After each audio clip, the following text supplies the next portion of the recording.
Chapter 129 of Shrimadbhagavatam. Yayati weds Devayani. Om Namo Bhagavate Vasudevaya. Several days passed thus. One day, Devayani, surrounded by the many maids led by Sarmishta, went to the forest. It seemed as though the enmity between the girls had been forgotten. They were all playing, singing, dancing, and they were bent on enjoying themselves in the forest. To that forest once again came Yayati, the king from Hastina. From a distance he saw a group of girls and he came nearer. Among them he noticed that two maidens were beautiful. When he observed them closely, he saw that he had already seen one of them before.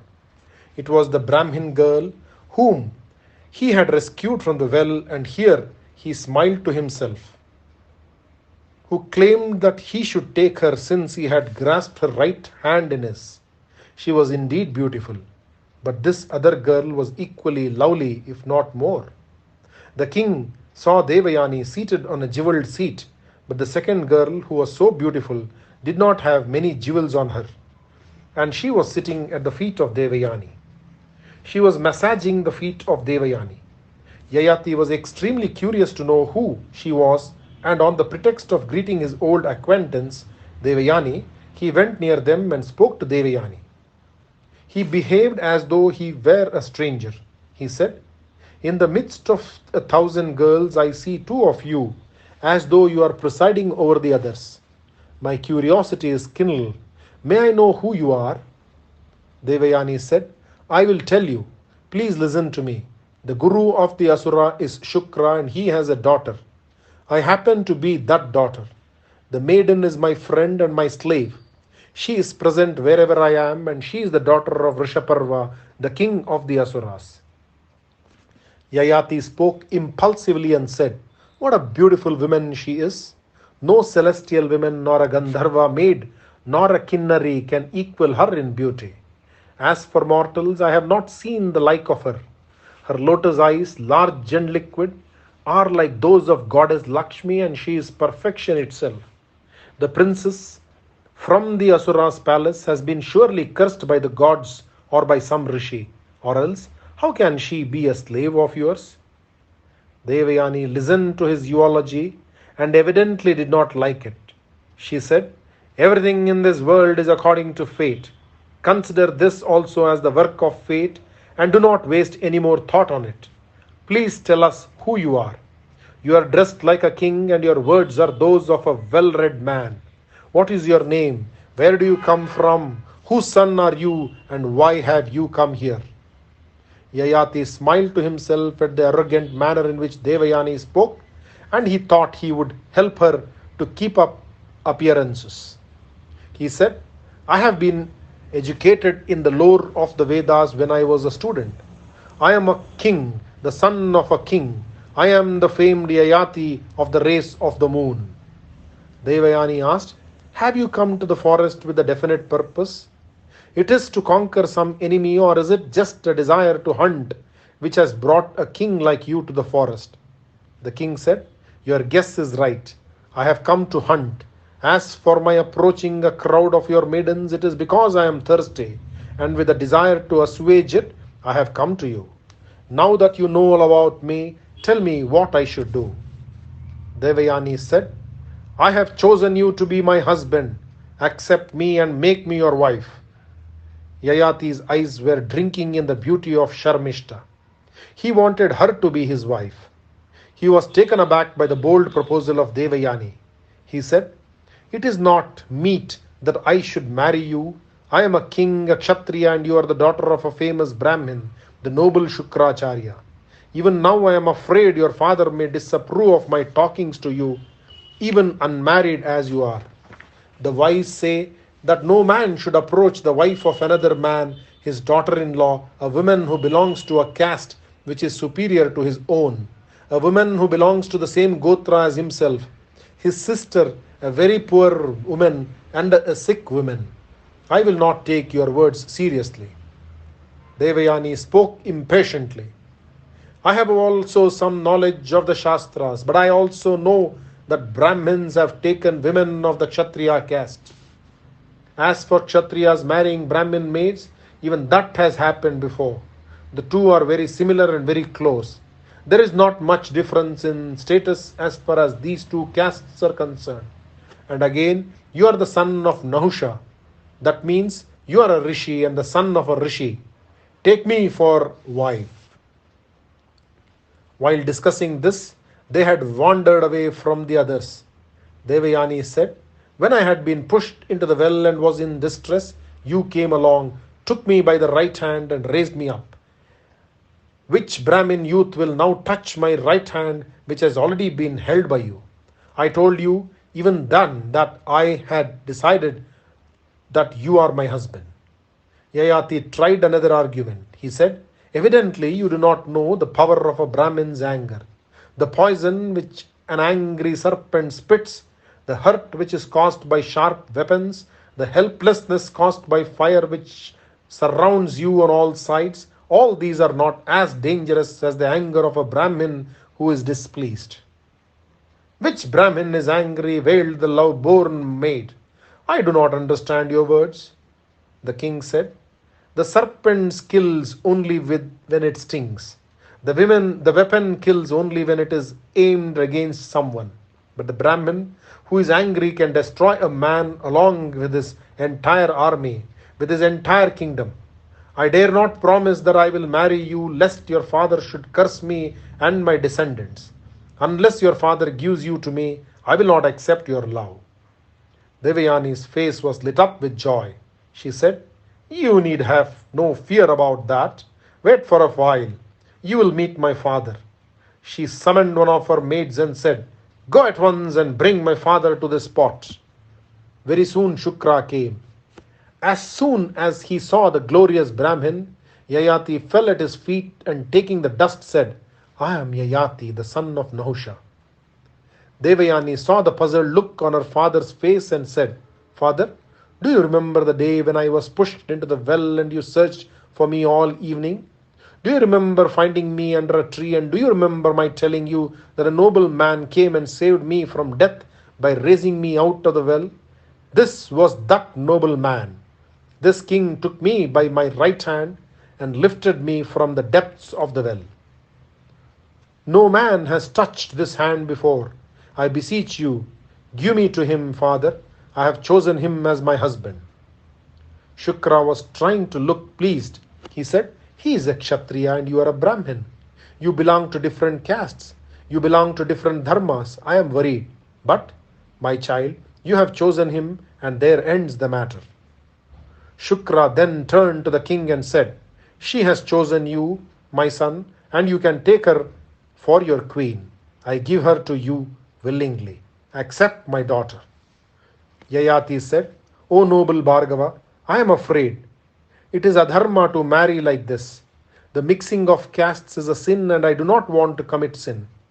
That is what is making me hesitate." Shukra was pleased with the king's words. He said, "I will assure you that no sin will touch you because of this act. It might have been a sin, but I have given my approval and so you will be free of sin. Take Devayani for wife. She has immense love for you and she will make you happy." With rare insight, the Brahmin spoke secretly to the king and said, "This young woman who is with my daughter is Sharmishta, the daughter of Rishaparva. Do not on any account fall in love with her or have thoughts of her in your mind. Take Devayani with you and keep her happy." "I will try in every way to make her happy," said Yayati. The marriage was celebrated according to religious rites, and Yayati went to his kingdom accompanied by Devayani. With her went Sharmishta and the 1,000 maids. Om Namo Bhagavate Vasudevaya. Shri Krishna Arpanamastu. Chapter 130 of Shrimadbhagavatam. Sharmishta. Om Namo Bhagavate Vasudevaya. Yayati took Devayani to his Anthapura and she was very happy there. Sharmishta, who had come with her, was made to reside in a small house built in the Ashokavana, the garden adjoining the palace. With her had come the 1,000 maids, according to the condition imposed on her long ago by Devayani. Yayati was very happy with Devayani. In course of time, a son was born to her. One day, Sharmishta was wandering in the garden. Her heart was heavy with grief. She was bemoaning her fate, and she compared herself to Devayani, who had a handsome husband and a beautiful child. Devayani's womanhood had been fulfilled while Sharmishta was still a maiden, and all because of some childish action of hers. There was no use looking back, but on that day she was particularly unhappy. Leaning against an Ashoka tree, she stood, her thoughts wandering at will. The tree was in full bloom, and the branches were laden with the orange flowers and buds, which were blooming in clusters. She stood leaning against the tree, her arms clinging to the flowering branch. So he saw her, the king, who had wandered into the garden by chance. He stood looking at her for a long time. He had never seen a woman as beautiful as this one. He had fallen in love with her long ago when he was forced into the marriage with Devayani. He was happy, no doubt, with his wife, but his heart had always been given to Sharmishta.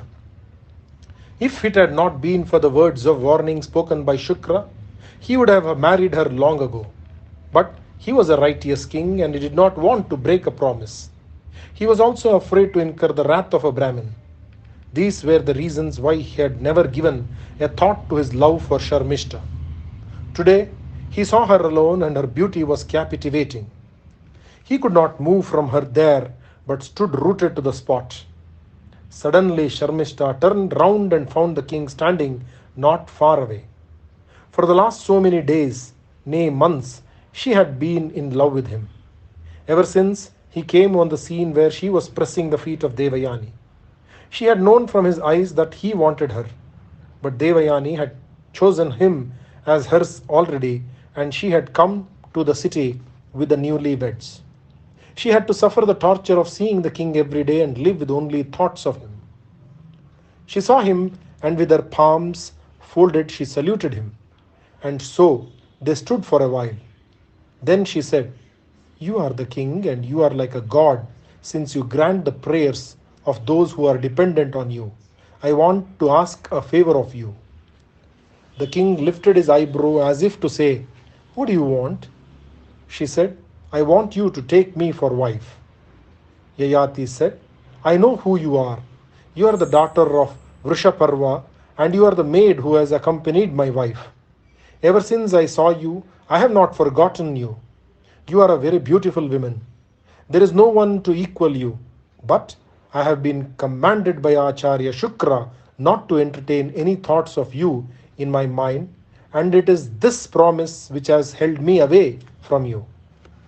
Sharmishta smiled and said, "Well versed in the Shastras as you are, have you not been taught that lies are allowed on 5 occasions? When a man and woman are making love, the man is allowed to speak untruths, which are meant as jokes. When a man wants a woman to get her, he may speak words which are not true. These are not considered as lies.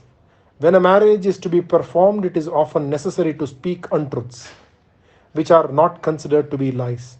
When a life is in danger, lies are allowed, provided the life can be saved thereby. When all one's wealth is about to be lost, lies are allowed to be spoken. Under these conditions, man is forgiven if he sheds his uprightness. And again, my lord, I am the slave of your wife. What is hers is yours too. You can take me since I am already yours. You have proclaimed in the streets of the city every day. Anything anyone wants will be granted by me. Were you then telling just a lie when you made that proclamation?" The king smiled his consent, and they became man and wife by Gandharva rule, which applies to Kshatriya. In course of time, a son was born to them. The king was very happy with Sharmishta. He told himself, "She is to me like wealth is to the kingdom, like the rains to thirsty plants, like nectar to the devas. She has been born for my happiness, this lovely woman, this Sharmishta."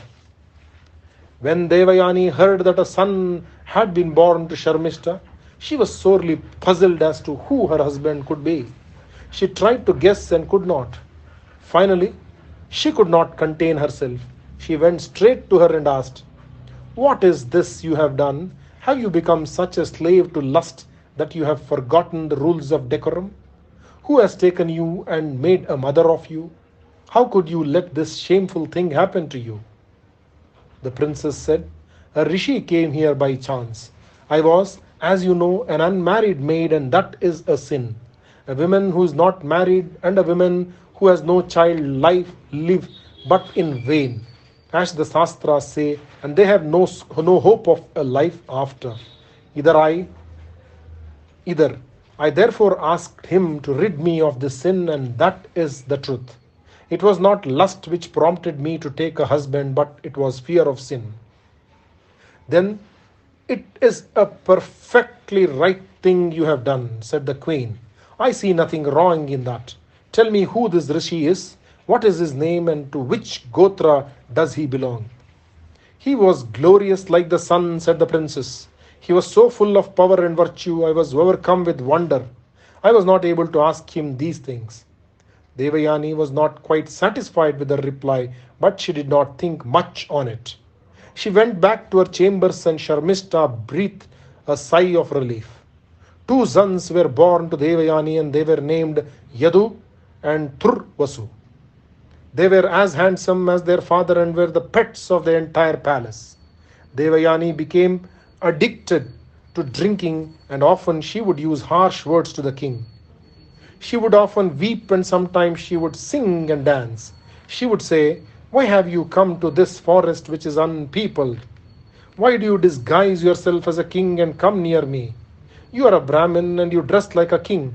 My husband Yayati is the best among men, and if he sees you, he will be very angry with you. Go away from here at once."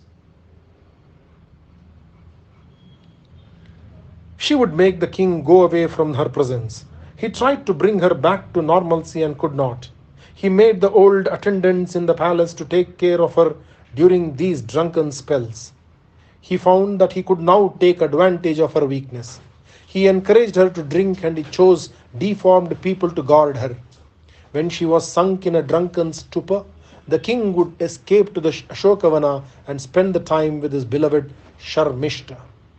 And so it went on for a long time without Devayani knowing anything about it. 3 sons were born to Sharmishta. They were Dhruyu, Anu, and Puru. One day, Devayani, accompanied by the king, went to the Ashokavana. While they were there, she saw 3 handsome young boys playing. Devayani was amazed at their looks, and showing them to the king, she said, "My lord, look how handsome they are. Who can they be? They look as though they are celestial beings. Their beauty is unearthly. On looking closer, they resemble you, my lord." Getting no reply from him, she went near the children and looked inquiringly at the maid who was with them. She smiled at her charges and said, "Look, sons, the lady wants to know who you are. Tell her." They looked up from their play and said, "Our father is a rishi. Our mother says that he belongs to both castes. As for our mother, she is Sharmishta." Devayani composed herself and asked, "What is your father's name, and to which gotra does he belong? Do you know where he is?"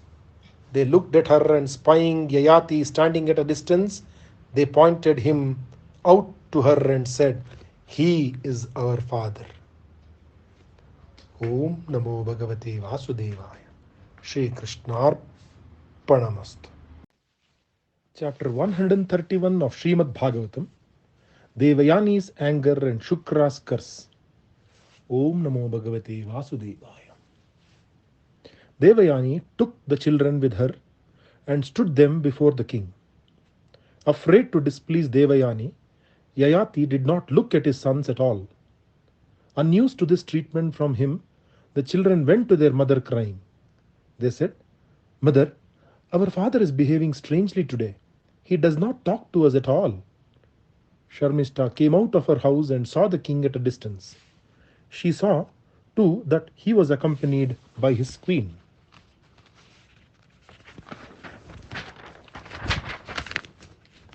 Devayani had been watching the entire scene and she knew for certain the entire story. She looked again at the king and he stood silent.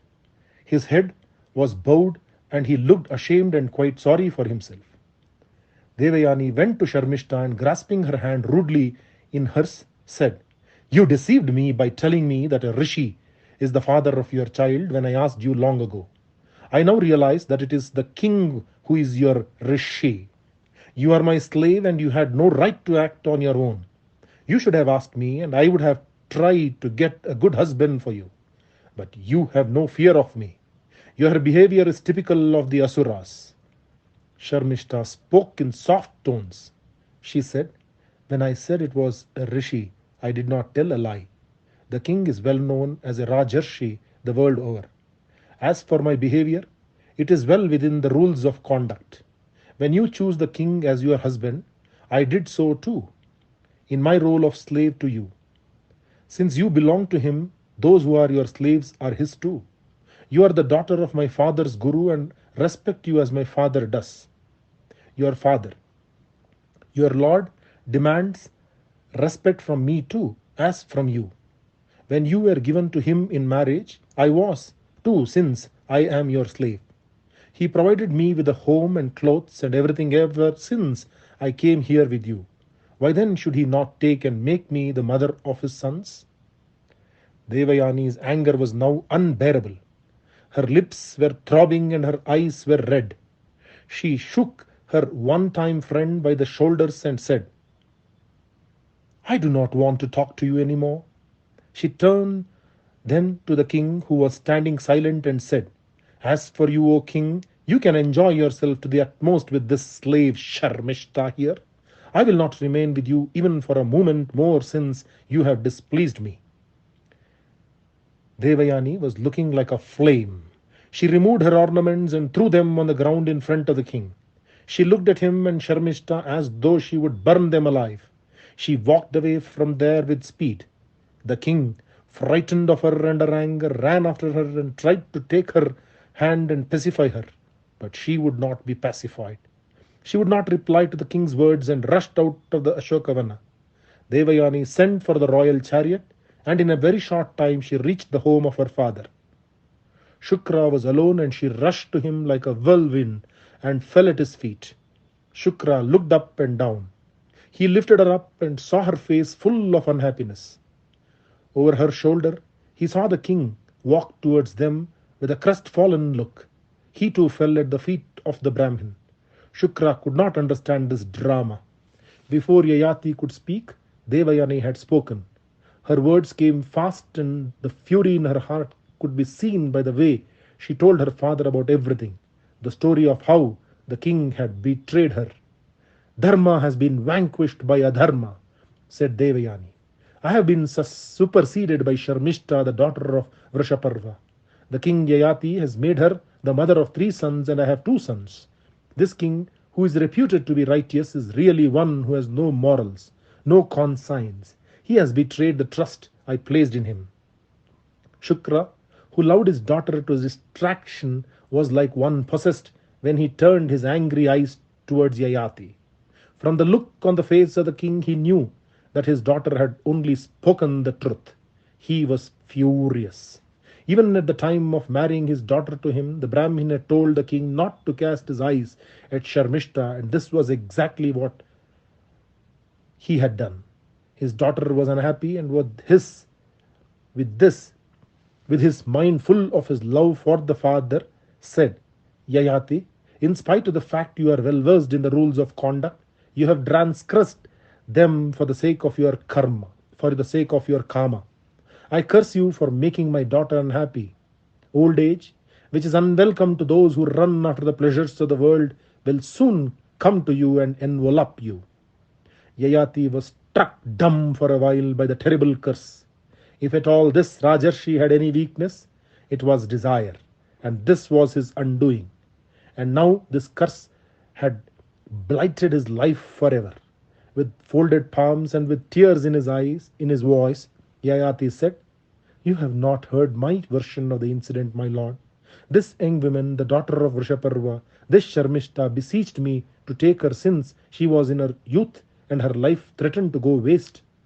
In the rules of conduct which have been taught to me, it is said, when a woman on her own asks a man to take her, he will have to satisfy her, or else he will be burdened by the sin of infanticide. If a man behaves differently in such a situation, he is doing so by force of circumstance, not on his own. And again, I have made it a rule in my life and announced it too, that anything anyone asks of me will be granted. She desired me and asked a favor of me. I took her because I was afraid of being called unrighteous. Shukra said, I still maintain that you were in the wrong. You are a man who has broken the code of honor. You have not behaved properly towards your wedded wife, and I say that old age will be yours very soon. Even as he was saying this, Yayati found his limbs growing weak and old, and he looked at his strong, powerful, beautiful arms. They had become shrunken and were covered by skin which had become wrinkled all on a sudden. He was horrified as he looked at himself. He wailed and said, My lord, I still have so many desires left in my mind. Please make this old age leave me. Please help me. I have so many years of life left in which I can satisfy your daughter in 1,000 ways, and I have been made to take on this old age by you. You must help me. Shukra said, A Brahmin speaks and his words cannot be taken back. When I say something, it will happen. I have never spoken an untruth. I can, however, modify my curse. If anyone is ready to exchange his youth for your old age, you can certainly borrow it from him. After you are satisfied with your life, after your desires are appeased with this borrowed youth, you can return it to the donor. Shri Krishna Arpanamastu. Om Namo Bhagavate Vasudevaya. Chapter 132 of Shrimadbhagavatam, The Sons of Yayati. Om Namo Bhagavate Vasudevaya. Yayati felt a ray of hope lighting up the darkness which had befallen him. He said, I am very grateful to you. I have 5 sons and I will ask them. The one who is willing to forego his pleasures for my sake will be the emperor of the land after me, and he will be remembered in after times for this gesture. Immense punya will be his. The king took leave of the Brahmin, whose anger had abated to an extent. He said, Go your ways. The son who gives up his youth for you will be the king after you. He will be famous. He will live a long life and he will have many sons. Tottering and weeping, Yayati entered the city. No sooner had he entered his palace than he sent for his eldest son Yadu. Yadu was the son of Devayani. He came and stood before his father. He did not know what had happened, and silently he stood, wondering what had happened to cause his father to look so old and so weak, unhappy and tearful. The king said, Look, my child, old age has come on me all on a sudden. My limbs have grown weak and I am not able to move around even. This is the result of the curse of Shukra, your grandfather. I do not want to be old so suddenly. I still have so many desires which have not been fulfilled. You are my son and you can help me.